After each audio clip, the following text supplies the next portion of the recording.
Ninguém na pequena cidade de Vale Seco gostava de falar sobre a montanha. Ela sempre esteve lá, imponente, silenciosa, coberta por uma mata tão fechada que parecia engolir a luz do sol. Para quem olhava de longe, era só mais uma formação rochosa, um pedaço da paisagem. Mas para os moradores, para nós que crescemos ali, era um lugar amaldiçoado. Um lugar de onde as pessoas não voltavam. Pelo menos, não voltavam as mesmas.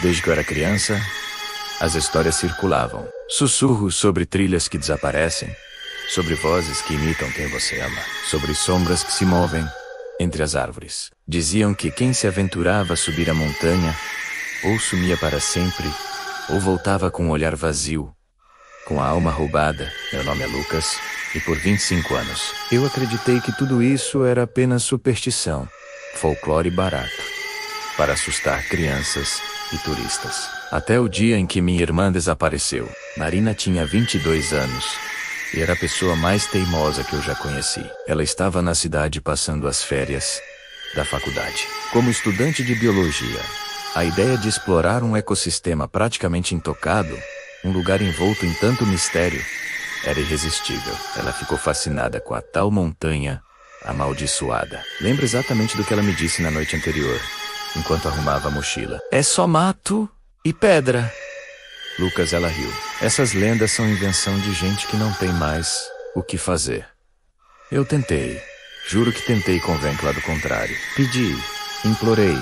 Falei das histórias, do medo genuíno nos olhos dos mais velhos. Mas foi inútil. Ela me deu um beijo na testa e disse para não me preocupar. Ela saiu numa manhã de sábado, com um céu limpo. Levou uma mochila com água, lanches, uma câmera profissional e o celular, com a bateria 100% carregada. Prometeu voltar antes do pôr do sol, a tempo do jantar. O sol se pôs. A noite chegou e Marina não voltou. No início, a explicação mais lógica era que ela tinha se perdido. Normal. Acontece. A cidade se mobilizou. Organizamos buscas, chamamos o corpo de bombeiros da cidade vizinha, vieram voluntários de todos os cantos. Até trouxeram cães farejadores. Mas aí, as coisas começaram a ficar estranhas. Os cachorros, animais treinados para encontrar pessoas em escombros, se recusavam a avançar por certas partes da trilha. Eles farejavam o ar, latiam de forma desesperada, e depois começavam a chorar, se encolhendo e tentando voltar. Nenhum deles queria continuar subindo. Era como se sentissem algo que nós não podíamos ver. Depois de 3 longos dias de busca, a esperança começou a murchar. Foi quando encontraram a mochila dela. Estava largada perto de uma árvore imensa, com as raízes expostas como garras. Dentro estava tudo o que ela levou, intacto, inclusive o celular, que ainda funcionava. A primeira coisa que fizemos foi olhar a galeria de fotos. As primeiras imagens eram lindas. Fotos da flora, de insetos coloridos, paisagens da trilha. Mas as últimas fotos eram de gelar o sangue. Eram imagens borradas, tremidas, como se ela estivesse correndo. Em algumas, víamos apenas árvores e rochas. Mas o foco estava todo errado. E então, nas últimas 3 fotos, havia algo mais. Silhuetas humanas ao fundo. Figuras altas, magras dêmeis com membros longos e formas distorcidas, quase como se estivessem esticadas. Elas estavam paradas entre as árvores, olhando diretamente para a câmera, olhando para Marina. A polícia perguntou a todos na cidade. Ninguém reconhecia aquelas figuras. Ninguém se lembrava de ter visto outras pessoas subindo a montanha naquele dia. As buscas oficiais foram encerradas uma semana depois. Para eles, era um caso sem solução. Para mim, era o começo de um pesadelo. Eu precisava saber. A incerteza estava me consumindo. Decidi que eu mesmo iria até lá. Ignorei os avisos, os olhares de pena, a súplica dos meus pais. Peguei meu celular, uma lanterna e subi a mesma trilha. Numa manhã fria e nublada. O lugar parecia completamente normal no início. O som dos pássaros, o vento leve balançando as folhas.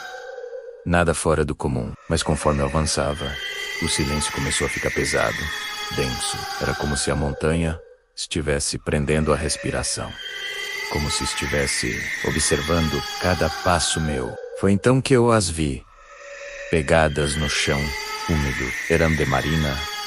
Eu tinha certeza. Eu reconheceria aquele padrão de tênis em qualquer lugar. Eu mesmo dei de presente para ela. Com o coração acelerado, comecei a seguir o rastro. As pegadas seguiam pela trilha, claras, nítidas. E então, elas simplesmente acabavam no meio do caminho. Não havia sinais de luta, nem marcas de arrasto. Era como se, em um passo, ela estivesse ali, e no seguinte, tivesse sido arrancada do chão. Foi naquele exato ponto que eu ouvi pela primeira vez uma voz bem baixa, quase um sussurro no vento, chamando meu nome, Lucas. Girei, procurando em todas as direções. Não havia ninguém. Era um trecho aberto da trilha, mas a voz continuou, parecendo vir de dentro da mata, de todos os lugares ao mesmo tempo. E o pior, era igual à voz da minha irmã. Com as mãos trêmulas, comecei a filmar tudo com o celular, numa tentativa desesperada de manter a calma e registrar qualquer coisa. As árvores ao meu redor pareciam mais altas, mais fechadas. O ar ficou mais frio, úmido. Quanto mais eu subia, mais forte era a sensação de não estar sozinho. Eu sentia olhos em mim, uma pressão na nuca que me fazia olhar para trás a cada 5 segundos. E não havia nada. Então, vi algo brilhando no meio das folhas secas. Me aproximei e meu estômago revirou. Era a câmera de Marina. A lente estava quebrada, mas o corpo parecia intacto. Com um fio de esperança, retirei o cartão de memória. Talvez houvesse algo ali que as fotos do celular não mostravam. Corri de volta para casa, tranquei a porta e coloquei o cartão no meu notebook. Havia um último arquivo de vídeo, um vídeo que a polícia não encontrou. Cliquei para tocar. A imagem era tremida, escura. Marina estava filmando a si mesma enquanto caminhava.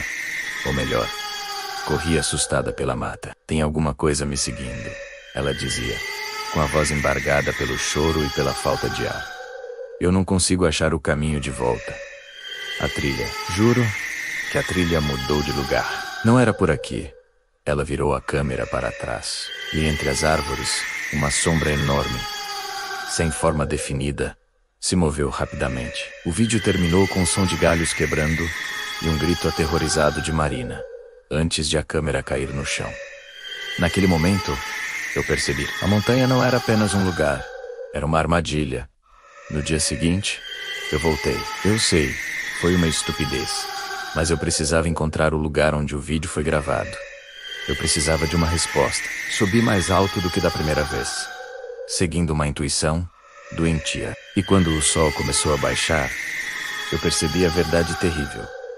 Eu também não conseguia mais encontrar o caminho de volta. A trilha que eu tinha feito para subir simplesmente não existia mais. No lugar dela, havia apenas uma parede de árvores e rochas que não estava ali antes. A montanha não deixava ninguém ir embora. O sol desapareceu rápido demais, como se alguém tivesse apagado a luz. O céu escureceu numa velocidade anormal. E então eu ouvi passos, muitos passos, vindo de todas as direções, rodeando o lugar onde eu estava. E vozes, dezenas de vozes sussurrando meu nome se aproximando. Estou escrevendo isso no bloco de notas do meu celular, sentado de costas para uma rocha fria no alto da montanha. A bateria está em 3%.